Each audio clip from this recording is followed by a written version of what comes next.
الحمدللہ رب العالمین والصلاۃ والسلام علی رسول الکریم۔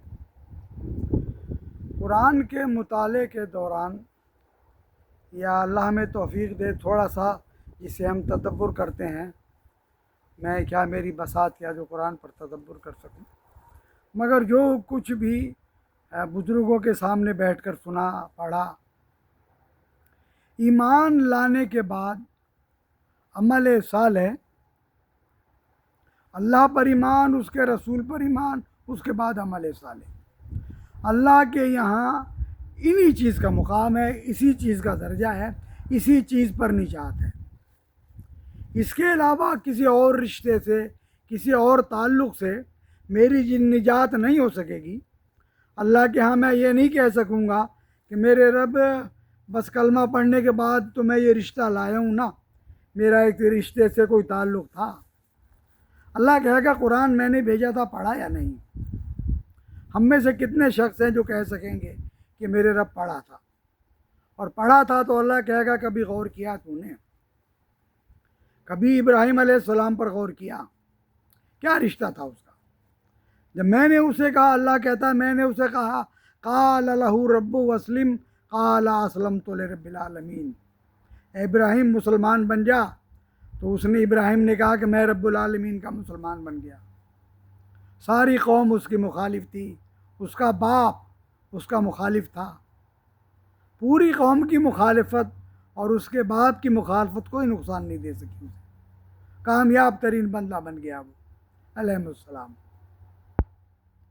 دوسری طرف نوح علیہ السلام کا بیٹا تھا، اس کے وہ رشتہ کام نہیں آئے گا اس دن نا، یہ بھی قرآن نے ہمیں بتایا نا۔ باپ نبی ہے، 950 سال سے تبلیغ کر رہا ہے قوم میں، اور جب آخری وقت آیا تو بیٹے نے ایمان والوں کے ساتھ بیٹھنے سے انکار کر دیا۔ اللہ نے کہا خسارے والا ہو گیا وہ، ایک موج آئی اور بہا کر لے گئی اسے۔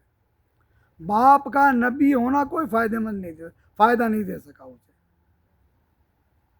لوط علیہ السلام کی بیوی ہے، نبی کی بیوی ہونا کوئی فائدہ نہیں دے سکی اسے۔ فائدہ اگر دینا تھا تو نبی پر ایمان، اللہ پر ایمان اور اس کے بعد عمل صالح کو فائدہ دینا تھا۔ قرآن نے ہی ہمیں بتایا کہ فرعون سے بڑا کون نافرمان تھا جو اللہ کے سامنے کھڑا ہوا، خدائی کا دعویٰ کر دیا کسی طرح اس نے نا، چاہے کچھ بھی سمجھ کر کیا اس نے نا، اور اس کی بیوی ایمان والی بیوی تھی۔ اس فرعون کی فرعونیت اس کے ایمان میں حائل نہیں ہوئی۔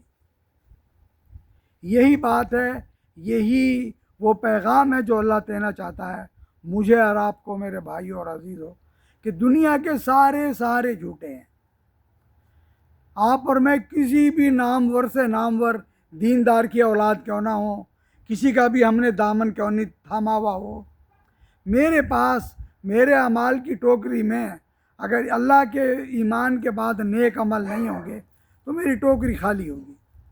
کوئی نسبت، کوئی تعلق، کوئی وسیلہ کام نہیں آ سکے گا۔ اللہ کہے گا ضرور، یاد رکھو بھائی، اللہ پوچھے گا ضرور کیا لائے ہو نا، تو تعلق یہ ہے کہ عمل صالح ہم پیش کر سکیں۔ میرے معبود یہ ہیں، میرے پاس عمل، ہاں ان پر مجھے ترا نہیں ہے، غرہ نہیں ہے۔ غرہ تو تیری رحمت پر ہی ہے مجھے، کہ تیری رحمت اگر شامل حال نہیں ہوگی تو میں کامیاب نہیں ہو سکوں گا۔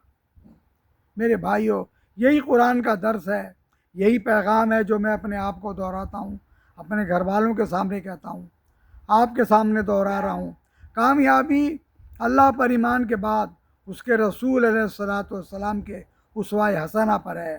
آپ صلی اللہ علیہ وسلم کی سیرت مبارکہ سارا قرآن ہے، اسے تھام لیں، یہ دامن اگر تھام لیں گے تو کامیاب ہیں، باقی سارے دامن، ساری جھولیاں خالی ہیں، ہمیں کچھ نہیں ملے گا۔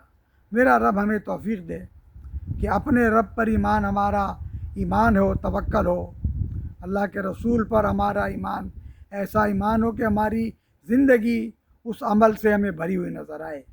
بغیر عمل کے ایمان کا دعویٰ اس زمین پر بھی کچھ نہیں ہے، جب ہم اللہ کے حضور بھی پہنچیں گے تو کچھ نہیں ہوگا۔ میرا رب ہمیں اچھے اعمال کرنے کی توفیق عطا فرمائے۔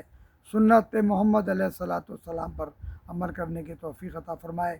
وما علینا الا البلاغ المبین وآخر دعوانا ان الحمد للہ رب العالمین۔